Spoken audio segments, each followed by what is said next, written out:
अज़ीज़ तलबा अस्सलामु अलैकुम वरहमतुल्लाहि वबरकातुहू। मेरा नाम मोहम्मद तारिक है। मैं आपका मुताला पाकिस्तान का उस्ताद हूँ। अज़ीज़ तलबा, आज हमने जो टॉपिक पढ़ना है चैप्टर नंबर 2 है और उसका तफसीली सवाल नंबर 4 पाकिस्तान की इब्तदाई मुश्किलात, और उसमें एक हेडिंग है जो हम लॉन्ग तो क्वेश्चन पढ़ रहे हैं, तफसीली सवाल पढ़ रहे हैं, फ़ौजी असासों की तकसीम। आज हमने ये पढ़ना है बेटा। अज़ीज़ तलबा, जैसा कि हमने पिछले लेक्चर्स के अंदर पढ़ा कि पाकिस्तान की जो तकसीम है और जो उसका हदबंदी कमीशन का सरबराह था मिस्टर रेडक्लिफ, उसकी गैर मुनसिफाना तकसीम और इसके अलावा गांधी और नेहरू के साथ माउंटबेटन और लेडी माउंटबेटन के ज़ाती जो ताल्लुकात थे उसको मद्देनज़र रखते हुए ये साजबाज की गई। साजबाज करके, साजिश करके पाकिस्तान को मुस्लिम अक्सरियती इलाक़ों से क्या कर दिया गया, महरूम कर दिया गया। और इसके साथ साथ जो पाकिस्तान यानी बरतानी हुकूमत की तरफ से जो तकसीम कार का एक तरीक़ाकार रूल बनाया गया कि भारत की यानी मुत्तहिदा हिंदुस्तान के अंदर जो भी चीज़ें हैं वो 1/3 के एतबार से तकसीम कर दी जाएंगी, यानी एक हिस्सा पाकिस्तान को मिलेगा और 3 हिस्से इंडिया को मिलेंगे। तो उन्होंने इस तकसीम के अंदर भी यानी ज़मीन की तकसीम हो, जायदाद माल की तकसीम हो, रुपए पैसे की तकसीम हो, फ़ौजी साजो सामान की तकसीम हो, इन तमाम तकसीम के अंदर, तमाम चीज़ों के अंदर उन्होंने बजाय इंसाफ से काम लेने के गैर मुनसिफाना फ़ैसले किए। अब देखते हैं हम फ़ौजी असासों की तकसीम। अब पाकिस्तान जब आज़ाद हुआ, आज़ादी पाकिस्तान के बाद, पाकिस्तान के हमारे वजूद में आने के बाद अब फ़ौजों को भी तकसीम, जो फ़ौजी असासाजात, असलाजात था, असले की फैक्ट्रियाँ थी वगैरह वगैरह, ये तमाम की तमाम चीज़ें इन्होंने भी उनको क्या करना था, तकसीम करना था। तो फ़ौजों की जो असासाजात थे उनकी तकसीम के अंदर भी उन्होंने गैर मुनसिफाना तौर पर क्या किया, फ़ैसले किए। बरसगीर की तकसीम के बाद फ़ौजी असासों की तकसीम में भी इंसाफ से काम नहीं लिया गया। हुकूमत बरतानिया ने क्या किया है? हुकूमत बरतानिया ने यह तय किया था कि 3 जून 1947 के मंसूबे के मुताबिक भारत और पाकिस्तान में तमाम फ़ौजी असासे 64% और 36% के तनासब से तकसीम किए जाएंगे। बेटा ये अंडरलाइन कर लीजिएगा, ये MCQs के पॉइंट हैं।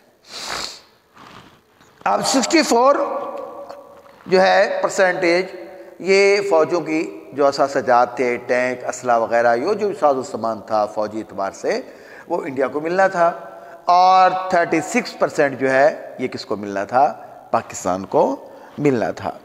लेकिन मुत्तहिदा भारत में 16 असला बनाने की फैक्ट्रियां थी। कितने काम कर रही थी? 16। और उनमें से एक भी ऐसी नहीं थी जो उन इलाकों में हो, लगाई गई हो। जैसे गुज़श्ता हमने लेक्चर्स के अंदर बेटा पढ़ा कि अंग्रेज हुकूमत के अंदर मुसलमानों के ऊपर जुल्म सितम ढाए गए, मुसलमानों के कारोबार, मुसलमानों की जो बिजनेस पेशा लोग थे वो सारे के सारे क्या हो गए, तबाह बर्बाद हो गए। और अंग्रेज़ों ने हिंदुओं को खसूसी मराहत, कारोबारी मराहत देकर और रियायत देकर उनको आगे ले आए, और हिंदुओं ने इन खसूसी मराहत और इन चीज़ों की रियायत की रवा रखते हुए, फ़ायदा उठाते हुए उन्होंने तमाम वो फैक्ट्रियाँ जो टेक्सटाइल थी, फ़ौजी असासाजात के हवाले से या दीगर हवालाजात की जो भी फैक्ट्रियाँ थी, उन्होंने उन इलाकों के अंदर लगा दी जो हिंदू अक्सरियत इलाके थे, वहाँ लगा दिए थे। अब यही देखें कि तकसीम पाकिस्तान के वक़्त, तकसीम हिंदुस्तान के वक़्त जो मुत्तहिदा हिंदुस्तान के अंदर, मुत्तहिदा भारत के अंदर 16 असले की फैक्ट्रियाँ थी, लेकिन कोई एक फैक्ट्री भी ऐसी नहीं थी, उन इलाकों में लगी हुई नहीं थी जो पाकिस्तान से मिलने वाले इलाके हों उनके अंदर हो, इलाकों में बनेगी हो।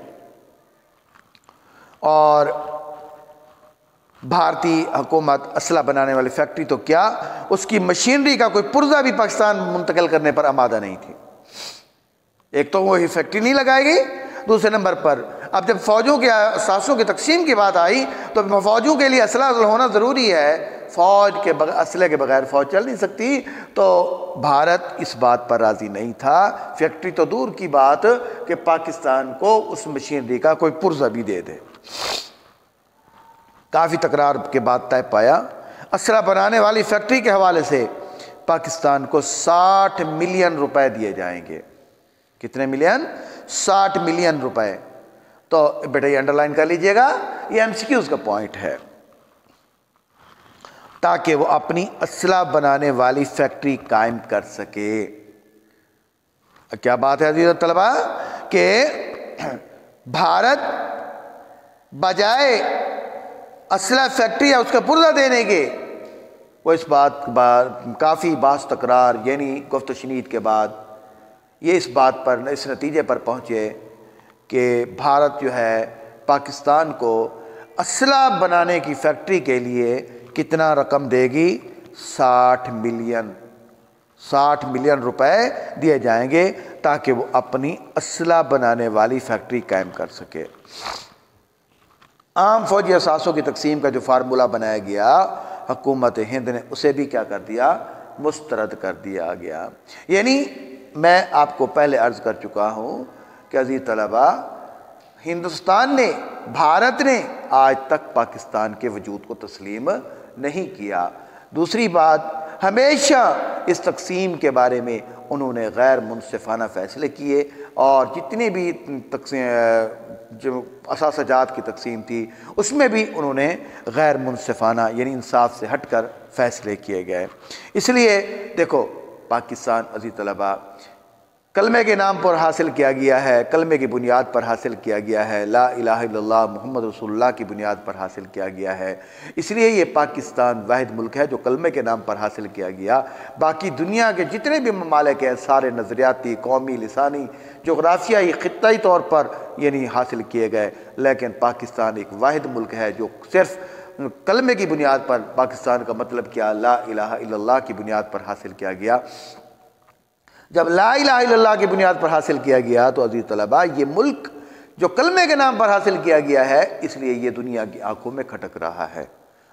और भारत क्योंकि हिंदुइज़्म वहाँ का सरकारी मज़हब, और वो कभी ये इस बात को तस्लीम नहीं करते कि इस्लाम परवान चढ़े, और इसने ऐसा मुल्क जिसके अंदर इस्लामी ममलकत हो, इस्लामी रियासत हो, अदल इंसाफ हो, मुआशरत, मुशावत और अखुवत, भाईचारा, ये तमाम सिफ़ात पाई जाएँ और तमाम लोगों को मसावी और बराबर हकूक़ मिले, तो वो ये नहीं चाहते थे। आपको मालूम है अज़ीज़ तलबा कि हिंदुस्तान जो है उसमें हिंदुओं के 4 बड़े मज़हब हैं, 4 बड़ी ज़ातें हैं जो ब्राह्मण, खस्त्री, वैश्य, शूद्र वगैरह, ये एक दूसरे को बर्दाश्त नहीं करते। पूरा हिंदू माशरा ये 4 तबकात पर मुश्तमिल है, 4 ज़ातों पर मुश्तमिल है।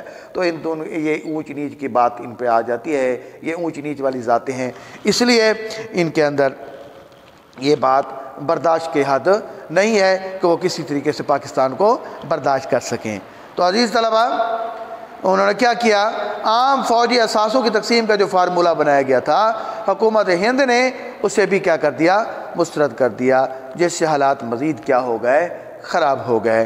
तो यूँ पाकिस्तान को अपने जायज़ हिस्से से क्या होना पड़ा? महरूम होना पड़ा। तो अज़ीज़ तलबा, ये आज का हमारा लेक्चर। अगर कोई बात समझ ना आई हो तो आप मुझे कॉल कर सकते हैं, व्हाट्सएप कर सकते हैं, मैसेज कर सकते हैं, ताकि मैं आपकी बेहतर रहनुमाई कर सकूँ। अस्सलामु अलैकुम वरहमतुल्लाहि वबरकातुहू।